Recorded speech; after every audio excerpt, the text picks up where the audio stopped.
Donald Trump continues to get a rude awakening across the country in purplish states and even red states. I mean, if you look at some of the latest polling from The Economist, he's at a negative 18.6% in Georgia, negative 18.4% in Maine, negative 17.2% in Texas, of all places. And we saw that state Senate District number 9 have a plus 31 overperformance this past weekend, where the Democrat beat the MAGA Republican candidate endorsed by Donald Trump. I'm also very interested in what's going on in Pennsylvania. I think one of the most, if not the most important states, the Commonwealth of Pennsylvania, out there in terms of elections and just in terms of the heart and soul of our country. Donald Trump's net approval in Pennsylvania, negative 15.9%.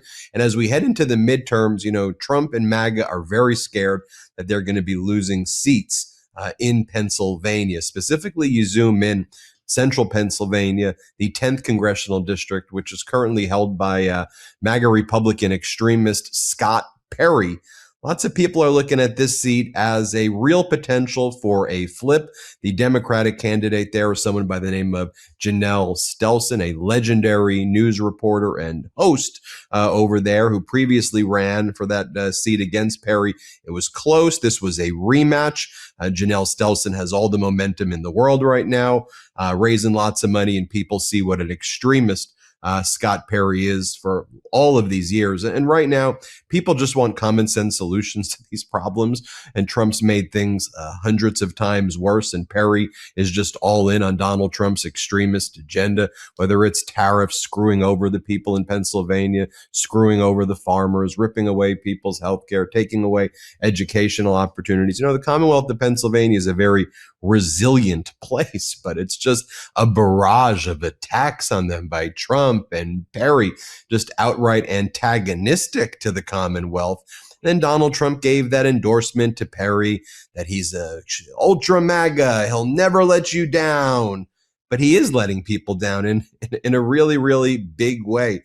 He's refusing to do these town halls, and he just kind of phones them in at this point. And when he phones them in too, I mean, it's just, well, I'll just show you this clip right here. Central Pennsylvania, as Janelle Stelson says, Central Pennsylvania deserves a representative that's accountable and accessible. Scott Perry's not been showing up at all. Let's play this first clip. Mechanicsburg and the rest of the 10th Congressional District hoping to get the attention of their representative, Scott Perry.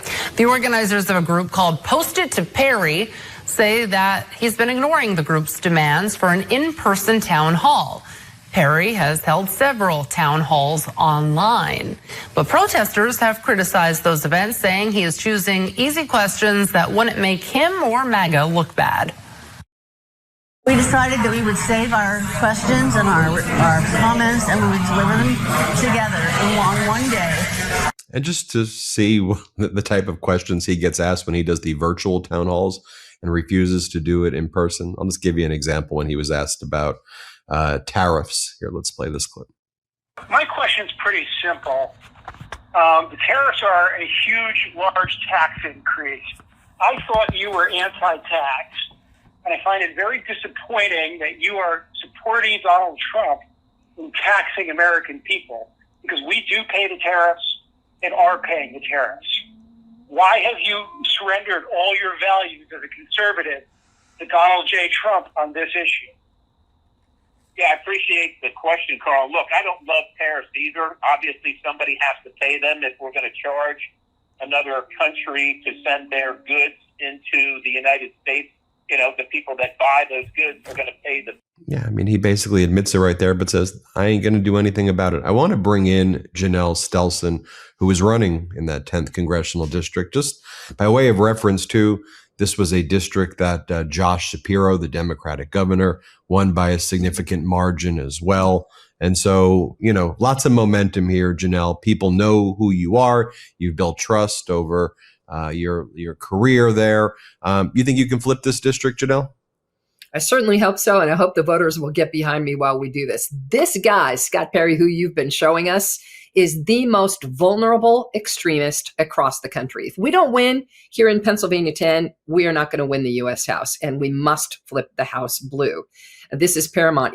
Here's a guy who got in the way of child tax care credits, got in the way of the infrastructure bill, got in the way of trying to let the government negotiate prescription drug prices. He's against all of that. I also want people to remember, here's a guy who was paramount in planning the January 6th attack at the U.S. Capitol, so much so that the FBI took his phone afterwards, confiscated his phone, and he asked for a presidential pardon. Now, why would you do that? Those are all really important facts. He voted for the big bill that is causing so many problems. It's increased job losses in addition to the tariff taxes you were just talking about. It is, threatening hospitals that are already struggling in our area. And if you need a doctor for something specific, it's increasing doctor shortages to the degree that it's just really a difficult position for people who need certain kinds of help. So these are all things, while all of that, the bill is adding $4 trillion worth of new debt and mortgaging our children's futures so that Scott Perry can pay off the billionaires and the big corporations. This is a real problem in our area. This is not even a Republican. This is an extremist, and we're doing our best to take him down. Yeah, and there's so much gaslighting too, though, because he and Trump, they're saying that everything's great. Like they're saying that this is what success looks like, and that everybody's life is affordable. Yeah, and I'm like, I don't know where you guys are shopping, but it's not where the rest of us are shopping. Yeah, he said, "Look what I've done for the farmers. They love me right now. Look what I've done for everything's cheaper than ever. Your electricity prices are 50% down." And then they said, one of Scott Perry's things are like, we hate the green new scam, and it's like. You're just going to kill a bunch of jobs in manufacturing. Didn't you all promise that you were going to have a manufacturing boom? I mean, there's a manufacturing recession right now taking place. Yeah, well, in terms of energy, we are definitely, along with Governor Shapiro, and everything counts. There is fracking here as long as you make sure that the environment is protected. We have at 3 Mile Island, which has now been renamed, we have Microsoft moving in and retrofitting everything, which is hundreds of jobs in this area, which is hugely important. We're working on everything here. And to have an administration and Scott Perry saying, nope, that's no good. Got to shut down the wind turbines. You got to, all these different things. It's a real problem. And you're right. Utility costs are skyrocketing because of it.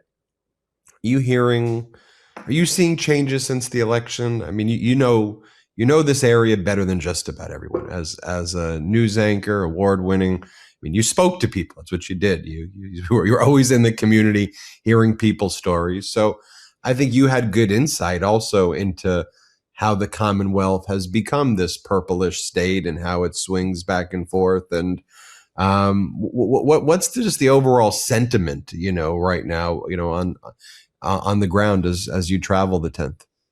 Well, frankly, people are feeling pretty upset about a lot of things, and affordability is something we talked about during my last race as well. That certainly continues to be a huge, big deal, whether it's skyrocketing prices of groceries or the cost of having a roof over your head, if you have a roof over your head, all the way to paying for a vacation or sending your children to college. This is all really important. And the fact that it is so unaffordable, and Scott Perry is a guy who continues, he's the guy who said it would be and this is a quote, colossal mistake to take down your healthcare premiums to make them cost less. That's a real problem for people who are struggling. And they tell me about it all the time. During the government's longest shutdown, I went and served breakfast at a food shelter, and the people who hosted us, they gave us a tour and they said, it's never this full till the end of the month when people's SNAP benefits run out, but their SNAP benefits were not to be that month. So they were there at the beginning of the month, and there were a lot of children, there were a lot of older folks there, people who you really want to look out for in life. And it's not okay to see the pain and see that they're not going to get food anywhere else was a real problem. And, those are the kinds of things I'd like to work on and make sure we never have to face those kinds of struggles. And Perry's been out there, like as you've been talking about kitchen table issues, affordability. I mean, he's been out there kind of mocking the people in the district also. I mean, he mocked veterans, and he said that if you support any Democratic candidate and you're a veteran, or you probably just went in the military to get credentialed to help your career. I don't even understand what he was even saying. He said the Affordable Care Act tax credits extensions would be a colossal mistake, and having affordable, literally his words, colossal mistake. Yes, I know. And that's a quote again. Yes.